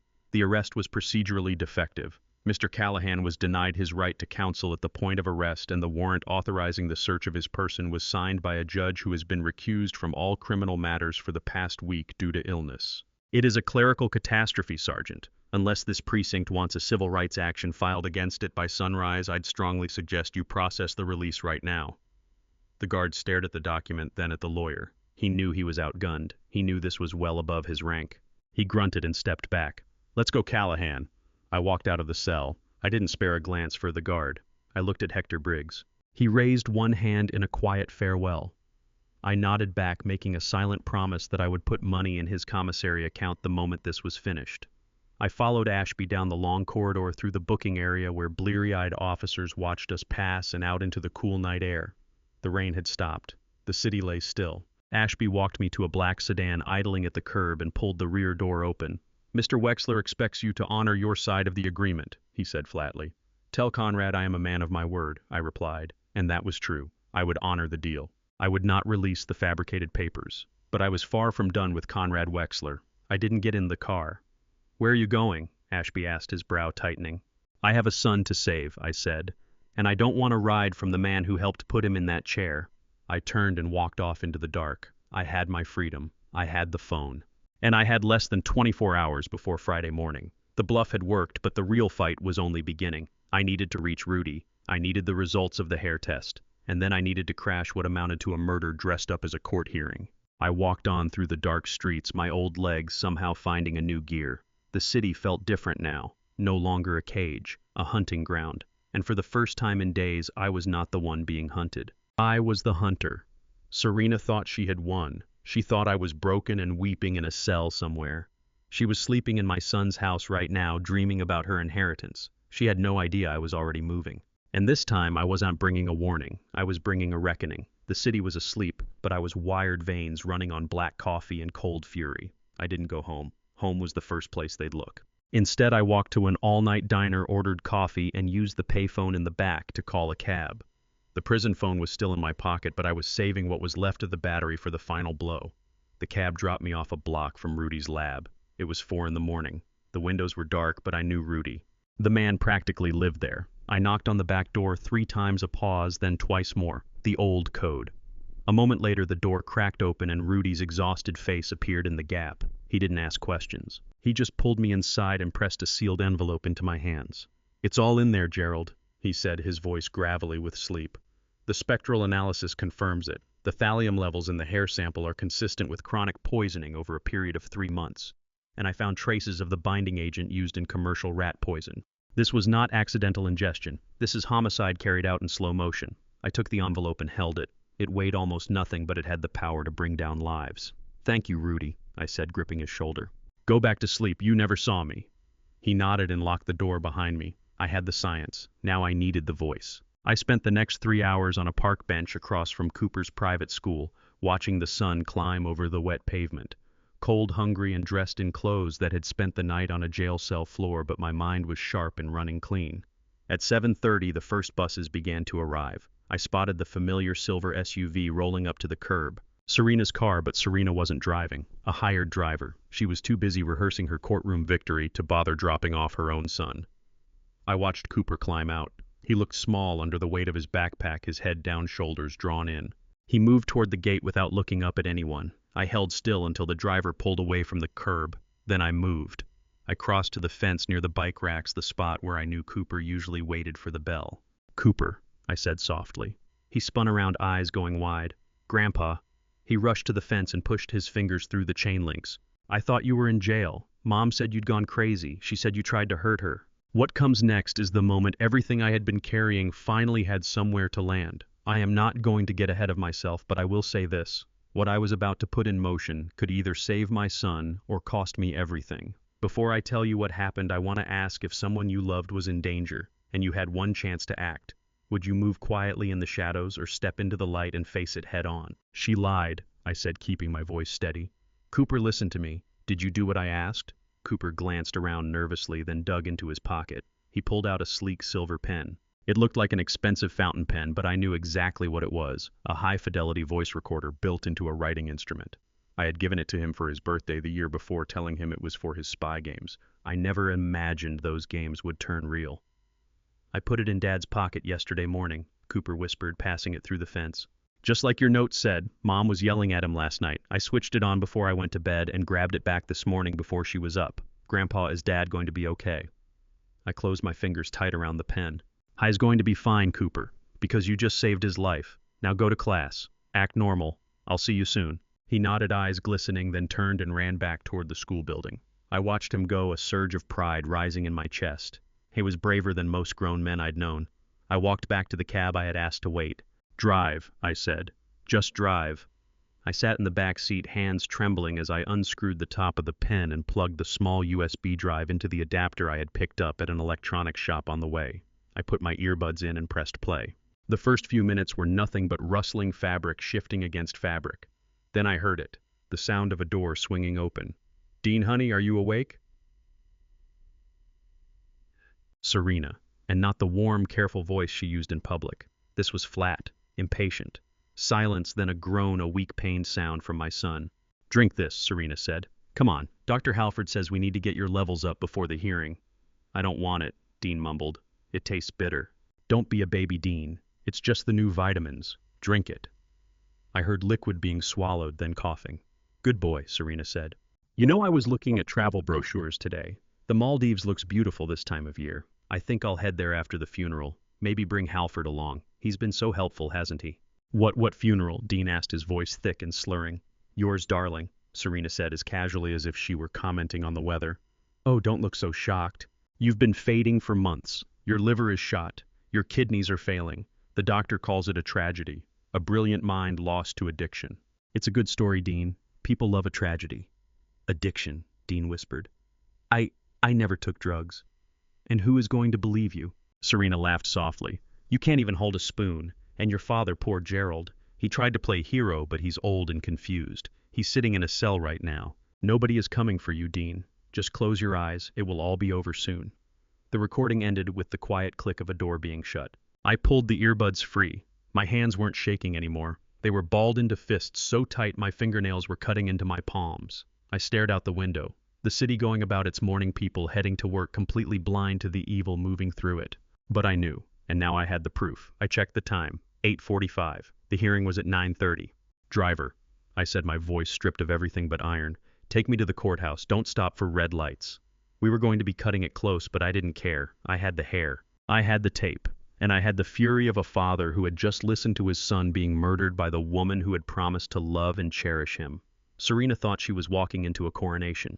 She was walking into an execution, and I was the one holding the blade. The rain had started up again, not a drizzle this time, but a full downpour that seemed set on drowning the city. I shoved the taxi door shut and pressed a crumpled $20 bill, the last cash in my pocket, into the driver's hand. Keep the change, I said, already moving. The courthouse was 3 blocks ahead. Traffic was completely seized up, a wall of red tail lights vanishing into the rain. An accident somewhere up front, most likely the storm's doing. I checked the dashboard clock before I got out. 9:15. 15 minutes until the hearing. We can't sit here, I told the driver. I turned to the back seat where Cooper was huddled, his face pale but set. We have to run, Cooper. Are you ready? He didn't hesitate. He tightened the straps on his backpack. Yes, Grandpa. We pushed out of the cab into the downpour. The cold water hit like a wall, soaking through my thin jacket and Cooper's school uniform in seconds. We hit the sidewalk at a run. I was 70 years old and my knees screamed at me with every stride. But adrenaline is a powerful drug. I grabbed Cooper's hand and pulled him along, weaving around pedestrians who were cursing the rain beneath their umbrellas. We sprinted past office buildings, past coffee shops full of people starting ordinary days, not one of them aware that life and death were playing out right outside their windows. My breath came in ragged gasps, burning my lungs. My heart hammered like it was trying to break free of my ribs, but I kept my legs moving. The courthouse appeared ahead, its gray stone columns rising up like the gates of judgment itself. Then a black sedan cut hard across the intersection, throwing a wave of dirty water across both of us. My foot caught a crack in the pavement. I went down, palms skidding across the wet concrete. Grandpa Cooper stopped on a dime, reaching for me. I waved him off and pushed myself upright. I'm fine. Keep going. But as I stood, I saw it. The sedan hadn't moved on. It had pulled over a few yards ahead. 2 men in dark suits stepped out, broad-shouldered, unhurried eyes scanning the sidewalk, not looking at traffic, looking at us, Serena's security, or muscle Halford had hired. Didn't matter. They were here to stop us. Run, Cooper. I shoved him toward the alley between 2 buildings. Go around the back. Don't stop until you're inside and in front of the judge. Cooper hesitated, his eyes wide. But Grandpa, go. I used a voice I hadn't reached for in 20 years. He turned and ran, legs churning. Both men broke after him. No, you don't, I growled. I looked around fast. A delivery truck sat parked at the curb, its driver stacking crates of soda bottles on the sidewalk. I grabbed the nearest metal crate, heavy with glass, and with everything I had left, I hurled it into their path. It hit the pavement in an explosion of glass and soda, a fizzing geyser erupting across the sidewalk. One man went down hard on the slick concrete. I didn't wait to see the other. I ran not away from them, but straight toward the main street, making myself as visible and loud as possible. Hey, over here! I waved my arms like a man losing his mind. It worked. The second man pivoted toward me, eyes cold and fixed. He dropped the chase for the boy and came for the old man. I plunged into the crowd, cutting between pedestrians, putting bodies between us. I needed a miracle. I needed a way out. And then I saw it, a city bus hauling away from the curb. I sprinted for the door and hammered on the glass. The driver scowled but pulled it open. I clambered on and shoved my expired senior's pass at him. Move to the back, he grumbled. I dropped into the nearest seat, chest heaving. Outside the window, the man in the suit stood at the curb, glaring as the bus nosed back into traffic. I'd lost him, but I'd also burned precious minutes. 9:25. The bus inched through the congestion. I sat there, water dripping off my chin onto the floor, counting every second. Each stop felt like a sentence. Every red light felt like a personal attack. 3 blocks later, the courthouse came back into view. I yanked the cord and jumped off before the bus had fully stopped. I drove myself up the stone steps, legs like concrete, lungs on fire. I was alone now. I prayed Cooper had made it through. I prayed he was already inside. I reached the top, gasping. The massive oak doors were shut. I seized the handle. Locked. Session is in progress. The voice was deep and final. I turned. A security guard stood with his arms crossed, looking at me the way people look at something they'd rather not deal with. I was soaking wet, hair matted flat against my skull. My clothes were ripped and caked with mud from my fall, and my whole body wouldn't stop trembling. You can't walk in there looking like that, he said, planting himself in front of me. This is a courtroom, not a street shelter. Move it along, old-timer. I am not homeless. I gasped, digging into my pocket for my ID. My name is Gerald Callahan. I am that man's father, the man in that hearing. I have evidence. You need to let me through. The guard laughed. Sure you do, and I'm the Pope. Look, pal, the judge gave strict orders. Closed hearing. No interruptions, especially not from disturbed individuals. We got a call about you. Said you might try to make a scene. Serena. She had thought of everything. She had called ahead. She had already painted me as a lunatic before I set foot in the building. Please, I begged, desperation bleeding into my voice. My son is dying. They are killing him. If I don't get in there, he'll be dead by Monday. The guard moved closer, his hand settling on his baton.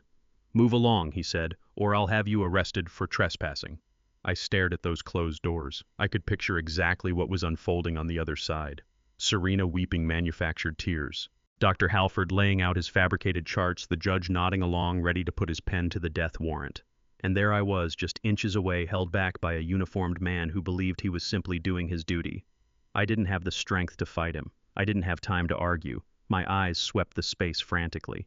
Was there another way inside a side entrance, a window? Then I heard a small voice. Hey, let him in. The guard turned. I turned. Standing just inside the glass lobby doors on the far side of the security checkpoint was Cooper. He was soaked through and shaking, but he was gripping the hand of a woman in a sharp business suit. That's my grandfather, Cooper said, his voice carrying clean and clear through the quiet lobby. And this is my lawyer. The woman stepped forward. She was tall, commanding, and she fixed the guard with a look that could strip paint. I'm Claudia Dunning, the woman said, producing a badge. Child Advocacy Services. This boy says he has evidence relevant to the Callahan hearing, and he says his grandfather is the one holding that evidence. Open this door. Now. The guard wavered, glancing between the formidable attorney and the wrecked old man dripping on the floor. He knew when a fight was already lost. He sighed and swiped his keycard. The lock gave a click. I hauled the heavy door open and stepped into the warmth of the lobby. My knees buckled and I dropped, throwing my arms around Cooper and pressing my face into his wet shoulder. You made it, I whispered. We've got 5 minutes, Grandpa, Cooper said, pulling back. The judge is about to rule. I got to my feet, dragging my hand across my rain-streaked face. I looked at the lawyer. Let's go get them, I said. We moved toward the courtroom doors, leaving a trail of muddy water across the polished marble floor. I was a wreck. I was running on empty, but I had never felt more certain in my life. Those doors were right ahead. Beyond them lived the lies, but I was carrying the truth, and the truth was about to blow the whole thing wide open. The heavy oak doors of courtroom 4B swung inward with a groan that rolled through the silent chamber like a thunderclap. The air inside was warm, thick with floor wax and old paper, a jarring contrast to the cold rain still dripping from my coat. I stepped over the threshold, and the world seemed to hold its breath. The scene before me was a tragedy frozen in its final act. At the front of the room, Judge Whitaker, a man whose face looked as though it had been cut from stone, was bent over a document I knew to be the conservatorship order. To his right stood Serena. She was a portrait of calculated grief, wearing a modest black dress, her head lowered with practiced humility, playing the devoted wife forced into the most agonizing decision of her life. Beside her, Dr. Halford stood with his hands clasped at his back, radiating quiet authority. They were heartbeats from victory. The pen was poised above the signature line. The sound of the doors interrupted everything. Every face in the room swung toward us. The court reporter froze, fingers suspended over the keys. The bailiff rose from his chair, his hand moving on instinct to his belt. And Serena turned. The moment she saw me standing there, soaking filthy, looking like something dragged out of the ground, her eyes went wide. For just a fraction of a second I saw it, the panic, the raw animal terror of a predator who realizes the trap has clamped shut around its own leg. But she was good. She buried it instantly, swapping the fear for an expression of trembling victimhood. Your Honor, she cried, her voice breaking on cue. He's here. That's him. That's the man I told you about.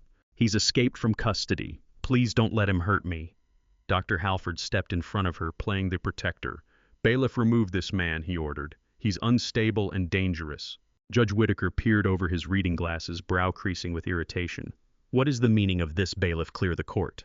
The bailiff moved toward me, his expression carved from stone. I didn't flinch. I didn't step back. A small hand found mine and squeezed. Cooper was right beside me, still shaking but standing straight, and beside him Claudia Dunning stepped forward like a wall. Your Honor, Claudia said, her voice slicing through the noise like a blade. I'm Claudia Dunning, Child Advocacy Services. I represent the interests of Cooper Callahan, the minor child of the subject of this hearing, and I'm appearing on behalf of Gerald Callahan, who has entered this courtroom with emergency exculpatory evidence bearing directly on the life and safety of your ward, Dean Callahan. The judge paused. The name Dunning carried real weight in this city. He looked from the razor-sharp attorney to the bedraggled old man to the wet child standing in a spreading puddle on his expensive marble floor. "Ms. Dunning," the judge said, his voice cautious, "this hearing is closed. Mr. Callahan has been flagged as a security risk. If you have a motion, file it with the clerk." "We don't have time for clerks, Your Honor," Claudia fired back. "By the time a clerk stamps a piece of paper, Dean Callahan will be dead. We're not asking for a continuance. We're asking for 2 minutes of this court's time to stop a homicide." The word homicide landed like a stone dropped in still water, pulling all the air out of the room. Serena gasped, a theatrical hand flying to her chest. "This is outrageous," she sobbed. "My husband is dying of a degenerative condition and his father is turning it into a circus. Please, Your Honor, just sign the papers so I can get back to him." I let go of Cooper's hand. I walked down the center aisle. My wet shoes squeaked against the floor, a ridiculous sound that somehow made the whole thing feel more real. I didn't run. I didn't shout. I walked with the slow, deliberate stride of a man carrying the weight of the world on his back. The bailiff looked at the judge, waiting for a signal. Judge Whitaker looked at me. He looked me in the eyes, and in that moment he didn't see the dementia patient Serena had described. He saw a father. He saw the same exhausted, unbreakable resolve he must have witnessed in 1,000 faces across a long career. He raised a hand, signaling the bailiff to stand down. "Approach the bench," the judge said quietly. I walked past Serena. I caught her perfume, that same lavender scent she used to cover the smell of sickness drifting through my son's house. She breathed a sound at me, barely a whisper, so quiet only I could catch it. "You're dead, old man." I kept walking. I stopped before the high wooden bench. I reached into my damp coat pocket. Dr. Halford went rigid, bracing for a weapon. I drew out the envelope Rudy had given me. It was slightly crumpled, the edges soft with moisture. I set it down carefully on the polished wood. Then I reached into my other pocket and produced the silver pen. I laid it beside the envelope. "What is this?" the judge asked, studying the items with distaste. "The truth, Your Honor," I said, my voice rough but steady. "That envelope contains a toxicology report from an independent pathology lab generated 2 hours ago. It proves that my son, Dean Callahan, is not an addict. It proves he does not have a degenerative brain disease. It proves that for the past 3 months he has been systematically poisoned with thallium, a heavy metal found in rat poison." Serena screamed, a sharp, piercing sound. "That's a lie. He forged it. He's been printing fake papers all week. He's out of his mind." The judge ignored her. He picked up the report, opened it, and his eyes began moving across the lines. I watched the exact moment he reached the red graph Rudy had circled. His eyebrows climbed. He turned to the second page, then the third. His gaze dropped to the signature at the bottom. "This is signed by Dr. Rudy Crane," the judge said. "I know this man. He was the former chief medical examiner for the state." "He's lying." Serena snapped, her composure fracturing. She stepped toward the bench. "He's a friend of Gerald's. They're in this together." "And this," I said, pointing to the pen, "this is a voice recorder. My grandson Cooper pulled it from his father's coat pocket this morning." I reached out and pressed play. The courtroom went deathly still. The only sounds were the low hum of the ventilation and the thudding of my own pulse.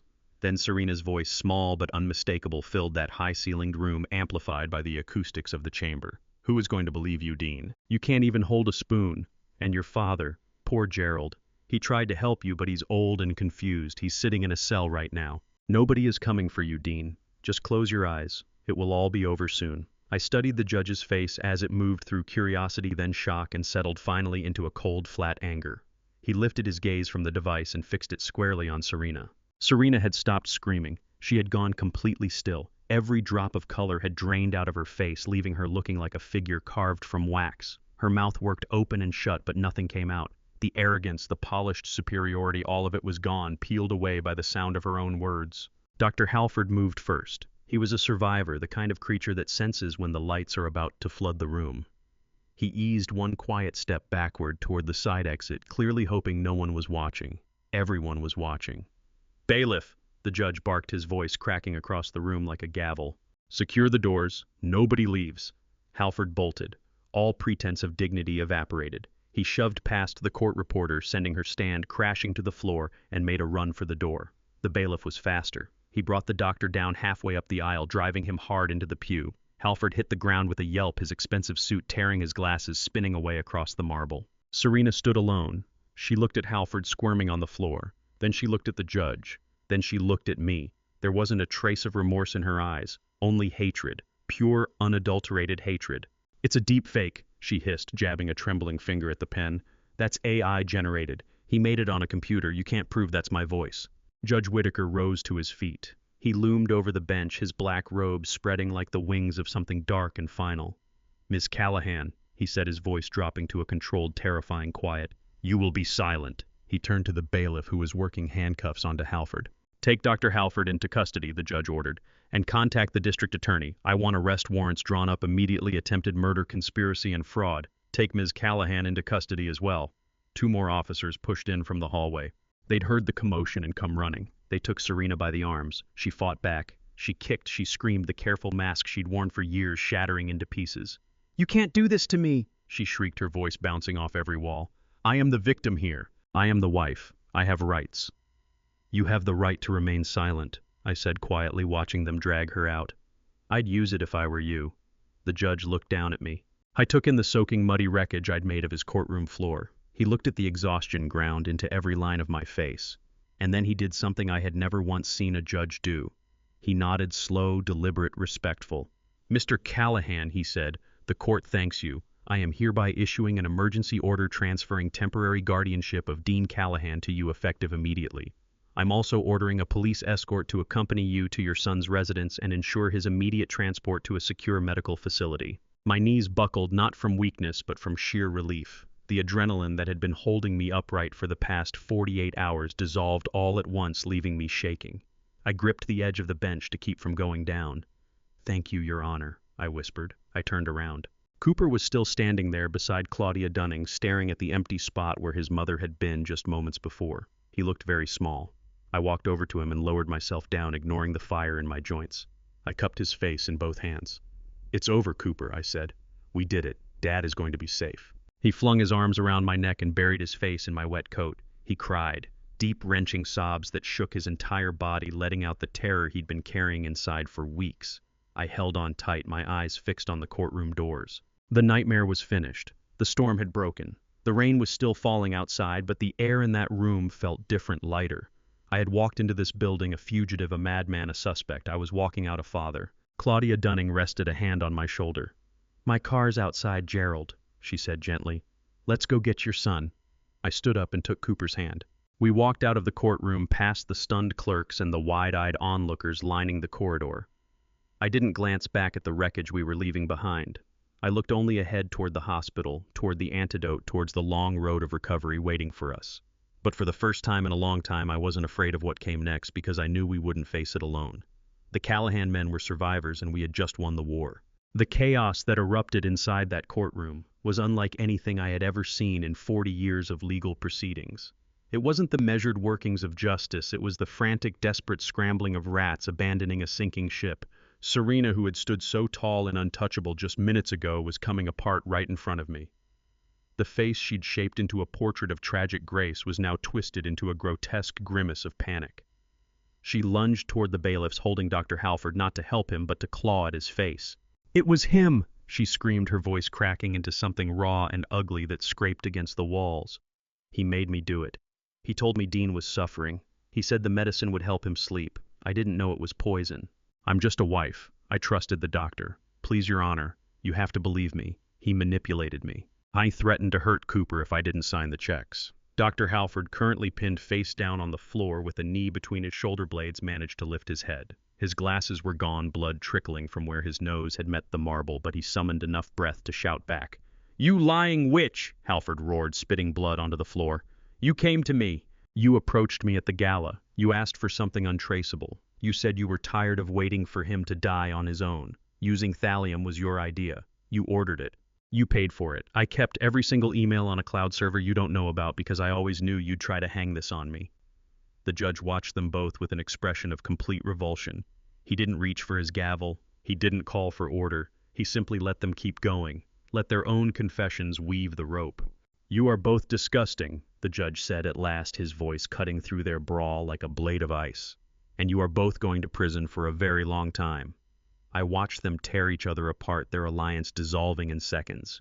It was pathetic, but it wasn't enough. I needed her to look at me. I needed her to understand exactly why she had lost. I stepped forward. The bailiffs, moving to restrain Serena, paused when they saw me coming. Something in my face made them step aside. Serena stopped screaming. She faced me, chest heaving, breathing hard. Her hair was wild mascara streaking down her face in black lines. She looked small. She looked like a child caught with her hand in someone else's pocket. Only what she'd stolen was my son's life. "Gerald," she whimpered, the tactic shifting in an instant, trying to resurrect the ghost of the devoted daughter-in-law she'd performed for 10 years. "Gerald, please, you know me. We spent Christmas together. I cooked for you. I'm family." Tell them I would never hurt Dean. I stood directly in front of her, close enough to see every pore in her skin, close enough to catch the sour smell of her fear beneath the perfume. I didn't raise my hand. I didn't raise my voice. I kept both hands in my pockets and looked her straight in the eye. "You are not family," I said, quiet and even. "You are a parasite. You looked at my son and didn't see a husband. You saw a bank account. You looked at my grandson and didn't see a child who needed protecting. You saw a piece to move around the board." Serena flinched as if I'd slapped her. "But I loved him," she lied, her eyes darting around the room, searching for an exit that wasn't there. "Stop it," I said sharply. "Just stop. You made one fatal mistake, Serena. You believed you were the smartest person in every room. You thought that because I was 70 years old I was invisible. You thought I was weak. You thought I was nothing more than a senile old man who could be managed with a warm smile and a glass of wine." I moved in closer, dropping my voice to something only she could hear. "But you forgot who I am. You forgot that before I was a grandfather, I was the man who spent his career hunting people exactly like you. I've spent 40 years staring into the faces of liars, thieves, and killers. I've brought down fraudsters who were sharper than you, more careful than you, and far more dangerous than you. You thought you were running a game against a helpless old man, but you were playing against a father, and you had no idea what a father is capable of when his child's life is on the line." Serena stared at me, her mouth opening and closing without a sound. The truth finally landed. It wasn't bad luck, it wasn't a slip, it was me. I had taken her flawless plan apart piece by piece. "Officer," I said, stepping back and tilting my head toward the nearest policeman. "Get this filth out of my sight." "No!" Serena shrieked as the handcuffs snapped cold around her wrists. "No, you can't do this. My money, my house, it's mine. I earned it." She was still screaming about her money as they hauled her out through the double doors. She didn't ask about Dean. She didn't ask about Cooper. Only the things she was losing. I turned away. She didn't matter anymore. She was already just a bad memory. "Mr. Callahan," it was the police captain who had come in behind the judge's order. "We have an escort standing by. An ambulance has been dispatched to your son's residence. We need to move now if we're going to reach the trauma center in time for the antidote." I nodded. "Let's go." The ride to Dean's house was a blur of flashing lights and wailing sirens.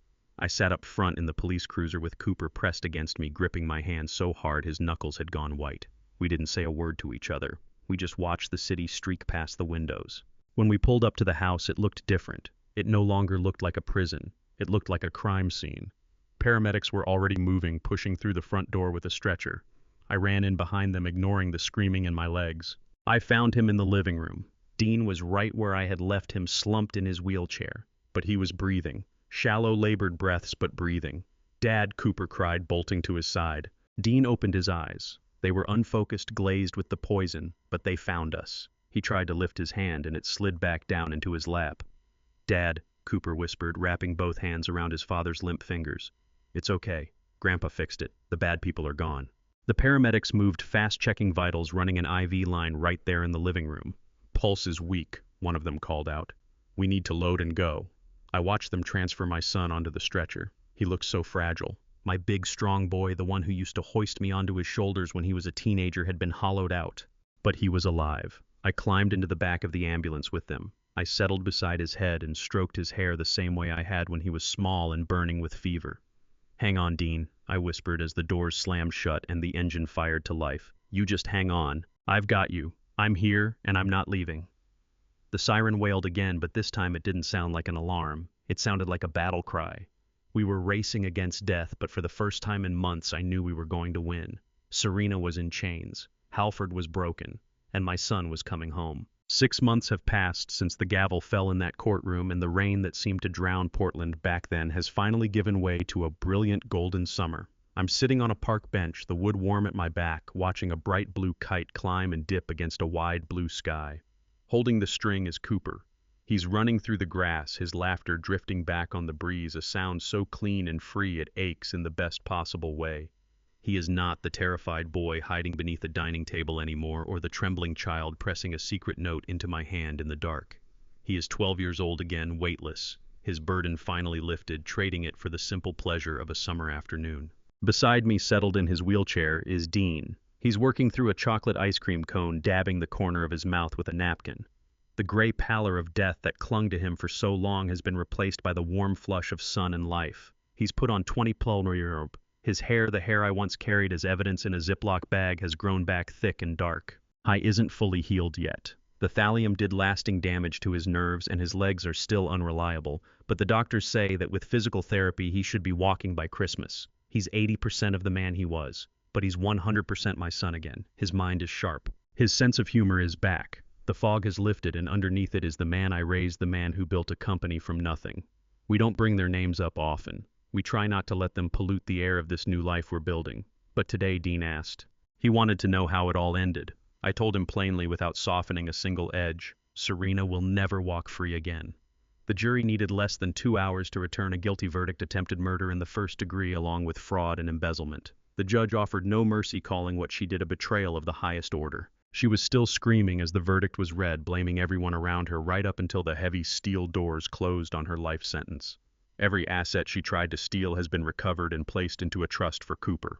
And Dr. Halford lost his medical license before the trial even started. He took a plea deal to avoid life in prison, flipping on Serena when it counted, but he still drew 20 years.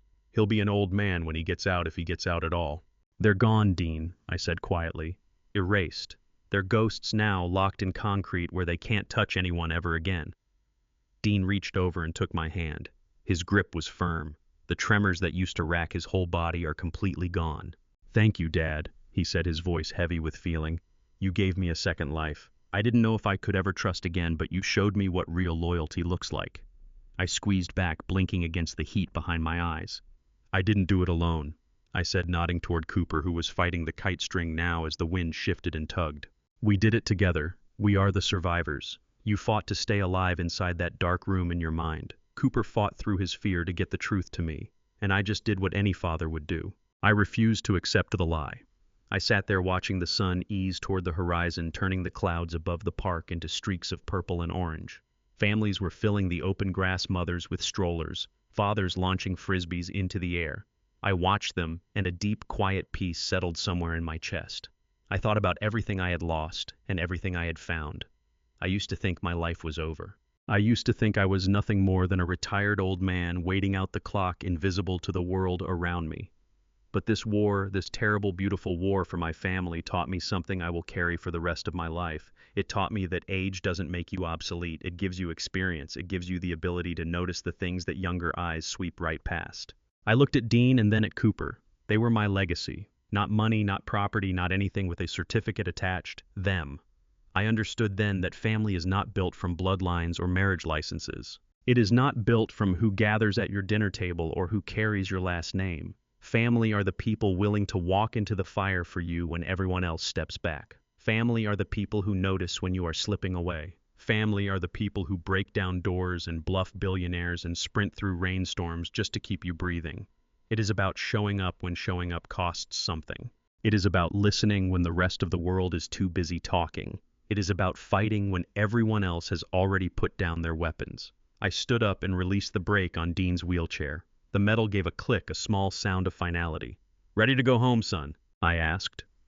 Dean looked up at me and smiled. A real smile, one that climbed all the way to his eyes and creased the corners in a way I hadn't seen in years. "Yes, Dad," he said. "Let's go home." I called out to Cooper and he came sprinting over, cheeks flushed and bright, reeling in the kite string until the bright blue kite was just a small splash of color folded in his hand. The three of us fell into step together along the paved path, moving toward the last of the evening light. I am Gerald Callahan. I am 71 years old. My back aches and my bank account is lighter than it was a year ago. But as I pushed my son toward the car with my grandson bouncing along beside us, I understood that I was the wealthiest man alive. I had saved my people. I had stared into the darkness and held my ground, and that is all a father can ever really ask for. As we reached the car, Cooper caught my sleeve and stopped me. He looked up with an expression so serious it sent a pang straight through me. It was the face I used to see in my own mirror 40 years back. "Grandpa," he said, his voice pitched low, "how did you know? How did you know about the mud on the doctor's shoe? How did you know they were lying when everybody else believed them?" I glanced over at Dean. He was watching us with a quiet, proud smile, nodding slowly as though he was giving me his blessing. It was a weighty question for a 12-year-old. I didn't want Cooper growing up carrying my kind of suspicion, hunting shadows in every corner. I didn't want him to look out at the world and see only where it was broken. But I also knew I wouldn't be around forever to check the locks and read the fine print. I lowered myself to one knee, ignoring the crack of the joint until I was level with his eyes. "It isn't magic, Cooper," I said gently. "It's about really looking. Most people only see what they want to see. They see the smile and miss the cold eyes beneath it. They hear the promise and miss the hesitation underneath it. Finding the truth means being willing to look at the things that make you uncomfortable." Cooper turned this over, his brow pulling tight. "Can you teach me?" he asked. "I don't want to be fooled again. I want to protect Dad too." That line, "I want to protect Dad," landed harder than anything I had taken across this entire ordeal. He wasn't asking for something to play with. He was asking for armor. I rested my hand on his shoulder, feeling the solid frame of a boy who had been forced to grow up far too quickly. "All right," I said, my voice catching slightly. "Lesson 1 starts tomorrow, but we use it for protection, never for control. We use it to find the light, not just to hunt the dark." "Deal, he said, shaking my hand with a grip that was getting a little stronger every single day. The three of us climbed into the car. As I turned the key and the engine caught, I glanced up at the rearview mirror. I didn't see a recovering victim and a frightened child anymore. "If you have stayed with me all the way to this moment, I want you to know I am grateful, truly. Stories like this one are not easy to carry, let alone to tell. This whole ordeal cost me sleep money, my dignity on more than one occasion, and nearly my freedom. But it gave me back my son. It reminded me that I believe God does not waste a single hard season, that every painful stretch of road is preparing you for something only you are equipped to handle. The grandpa revenge stories that mean the most are not the ones where someone gets even. They are the ones where a father simply refuses to stop. And the father stories I keep coming back to are always about ordinary men who found extraordinary reserves when it mattered most. So here is what I would tell anyone walking a road like the one I walked. First, pay attention to the quiet ones. Children, elderly, parents. Anyone who seems to be fading without explanation. They are often the first to notice the truth and the last to be believed. Second, when something does not add up, do not talk yourself out of it. A mud-caked shoe in the wrong place broke this whole case open. Third, if you are ever up against people who are smarter, richer, and better connected than you, remember they are not more determined than a parent fighting for their child. Use that. Fourth, gather your proof before you make your move. Emotion is fuel, but evidence is the engine. If this story touched something in you, leave a comment and tell me what it stirred up. Share it with someone who might need it today. A friend, a sibling. Anyone who is carrying something heavy and needs to be reminded that one determined person can still turn the tide.